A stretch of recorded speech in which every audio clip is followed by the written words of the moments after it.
Hi, this is Ryder Keeping It Real, and we are reading through the Bible using the Good News Bible. We're on the New Testament, we're on the book of Matthew, we're on chapter 20.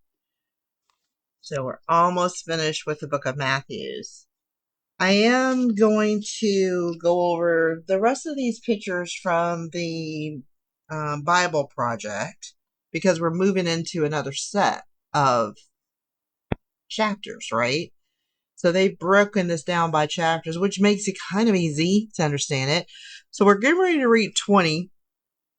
It come off of 20 and move into 21, but 20 is we're still kind of reading about the different expectations of the Messiah and what his kingdom is going to be.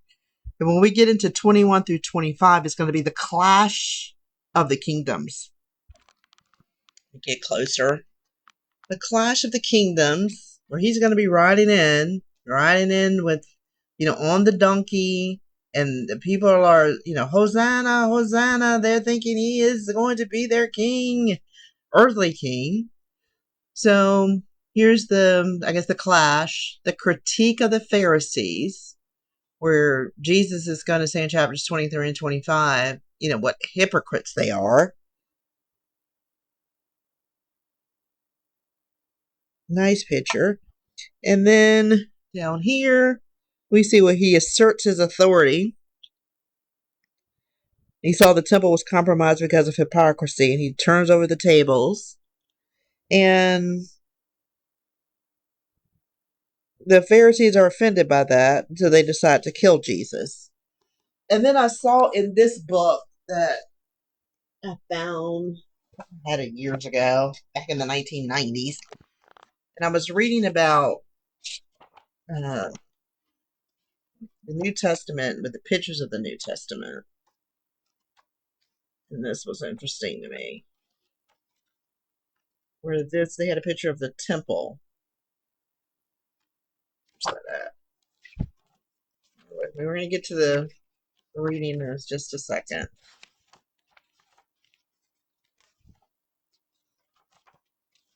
Here, there it is. So they had a picture of the temple where Jesus went and turned over the tables. And you see this right here? It says, the court of the Gentiles, where the traders and their stalls. No, the traders had their stalls. Any non-Jew attempting to go beyond this barrier to the inner courts did so at their own risk and their own lives. So this is where those tables would have been, those stalls and the tables where they're selling stuff for the sacrifice, right? That just kind of helped me, like, okay, real makes it real, okay? So that's where we're getting ready to go with the Clash of the Kingdoms. Here we go.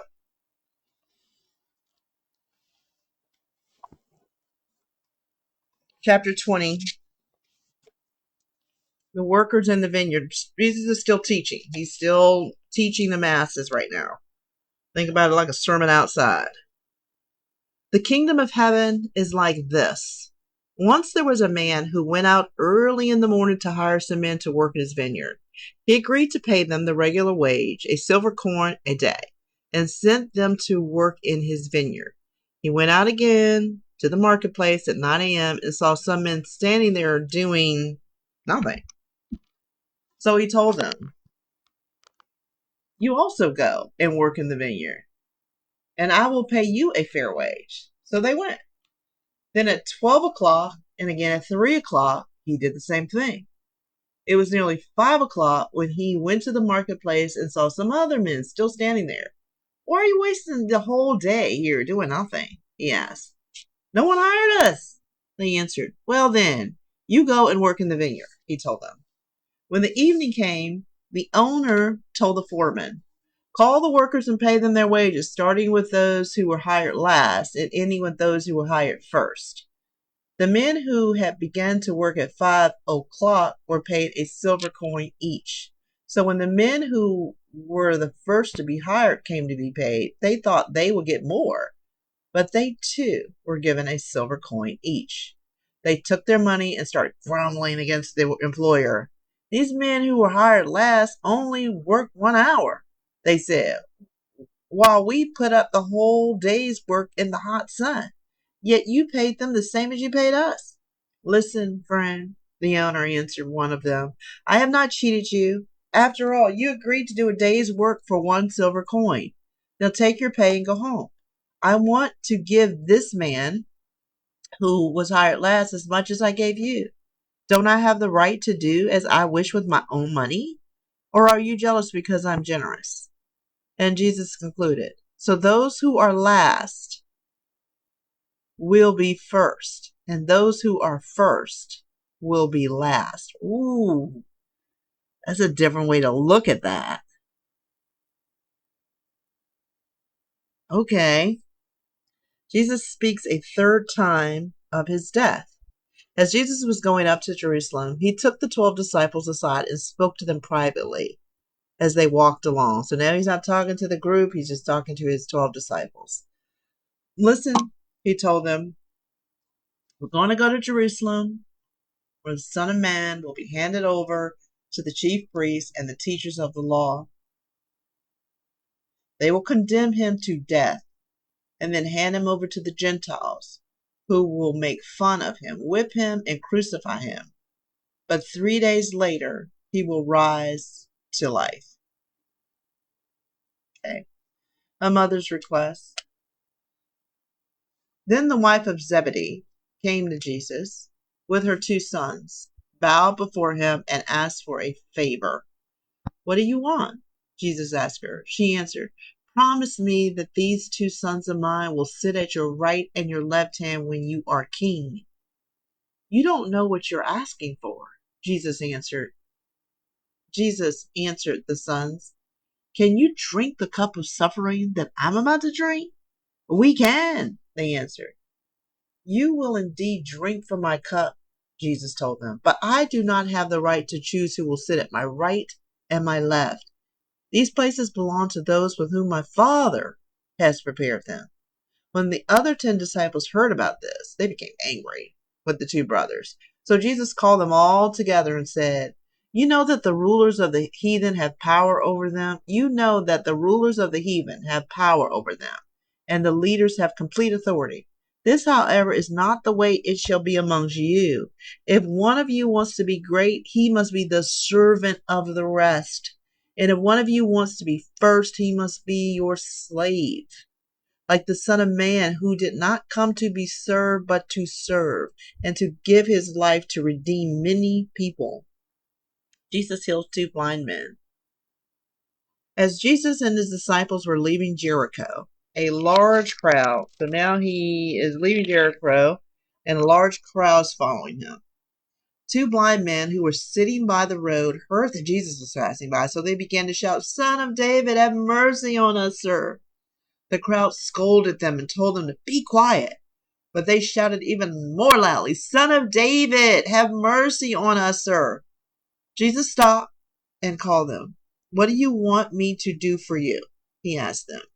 Sir, they answered, we want you to give us our sight.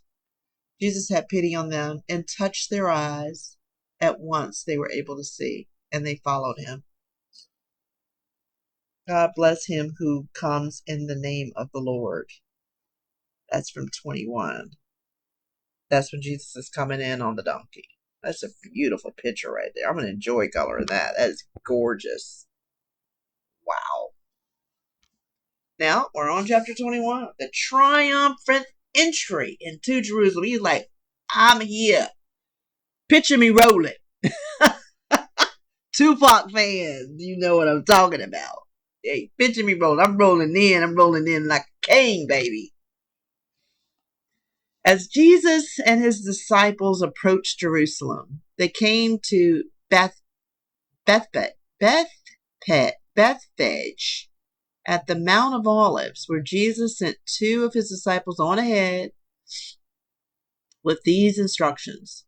Go to the village, there ahead of you, and at once you will find a donkey tied up with her colt beside her. Untie them and bring them to me. And if anyone says anything, you tell them the master needs them, and then he will let them go at once. This happened in order to make come true what the prophet had said. Tell the city of Zion, look, your king is coming to you. He is humble and rides on a donkey, and on a colt, the foal of the donkey. So the disciples went and did what Jesus had told them to do.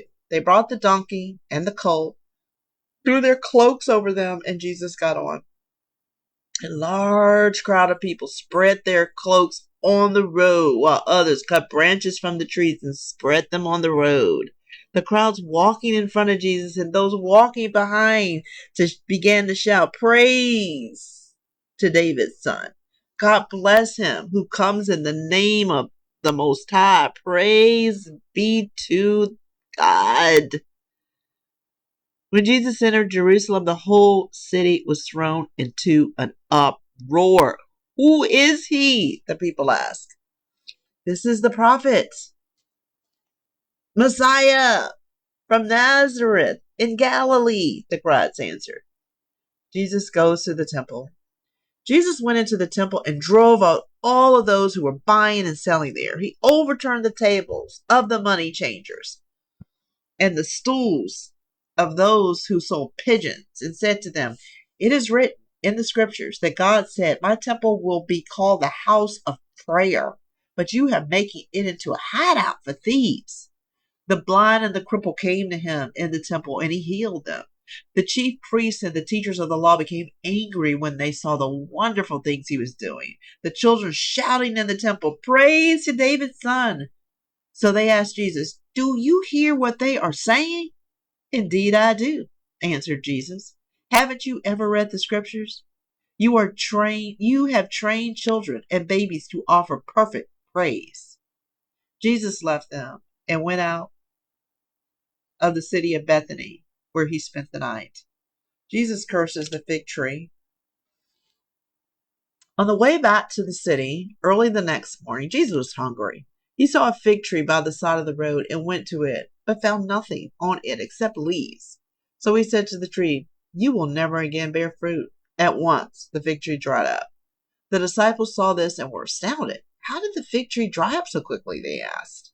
Jesus answered, "I assure you that if you believe and do not doubt, you will be able to do what I have done to this fig tree. And not only this, but you will even be able to say to this hill, 'Get up and throw yourself in the sea,' and it will. You believe, you will receive whatever you ask in prayer. If you believe, you will receive whatever you ask in prayer. This is for sure what is being communicated right now at this time for the chosen remnant that's left. If you believe, you will receive whatever you ask. How? In prayer. The question about Jesus' authority. Jesus came back to the temple, so now he's back in the temple. And as he taught, the chief priests and the elders came to him and asked, "What right do you have to do these things? Who gave you such right?" Jesus answered them, "I will ask you just one question. And if you give me an answer, I will tell you what right I have to do these things. Where did John's right to baptize come from? Was it from God or from man?" They started to argue amongst themselves. "What shall we say? If we answer from God, he will say to us, 'Why then do you not believe? Why then did you not believe John?' But if we say from man, we are afraid of what the people might do, because they are all convinced that John was a prophet." So they answered Jesus, "We don't know." And he said to them, "Neither will I tell you then by what right I do these things. Go ahead." That's my kind of guy. Like, hey, this is how it's going to go. Right? I'm going to ask you a question and you're going to answer it. How you answer is how I'm going to answer it. That's how this is going to go. The parable of the two sons. Now, what do you think? There was one, this is Jesus talking. There was once a man who had two sons. He went to the older one and said, "Son, go and work in the vineyard today." "I don't want to," he answered. But later he changed his mind and he went. Then the father went to the other son and said the same thing. "Yes, sir," he answered. But he did not go. Which one of the two did what his father wanted? The older one, they answered. So the older one was the second one. Or the first one. Yeah, the older one is the first one. Who actually went. So Jesus said to them, "I tell you, the tax collectors and the prostitutes are going into the kingdom of heaven ahead of you, kingdom of God ahead of you. For John the Baptist came to you showing you the right path to take, and you would not believe him. But the tax collectors and the prostitutes, they believed him. Even when you saw this, you did not later change your minds and believe him. The parable of the tenants in the vineyard. Listen to another parable. Jesus said, there was once a landowner who planted a vineyard. He put a fence around it, dug a hole, he put the wine press, and built a watchtower. Then he rented the vineyard to tenants and left home on a trip. When the time came to gather the grapes, he sent his slaves to the tenants to receive his share of the harvest. The tenants grabbed his slaves, beat one, killed another, and stoned another. Again, the man sent other slaves, more than the first time, and the tenants treated them the same way. Last of all, he sent his son to them. Surely they will respect my son, he said. But when the tenants saw the son, they said to themselves, this is the owner's son. Come on, let's kill him, and we will get his property. So they grabbed him, threw him out of the vineyard, and killed him too. Now, when the owner of the vineyards comes, what will he do to those tenants? Jesus asked.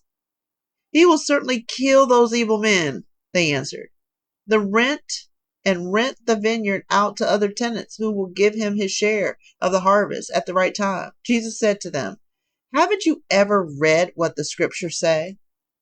The stone which the builders reject are worthless, turned out to be the most important of all. This was done by the Lord, and a wonderful sight it is. And so I tell you, added Jesus, the kingdom of God will be taken away from you and given to a people who will produce the proper fruits. Interesting. The chief priests and the Pharisees heard Jesus' parables and knew that he was talking about them. So they tried to arrest him, but they were afraid of the crowds, who considered Jesus to be a prophet. We've got a ways to go, but we're going to stop there. And we will come back and we're going to finish out Matthew's. So until next time, it's right at keeping it real.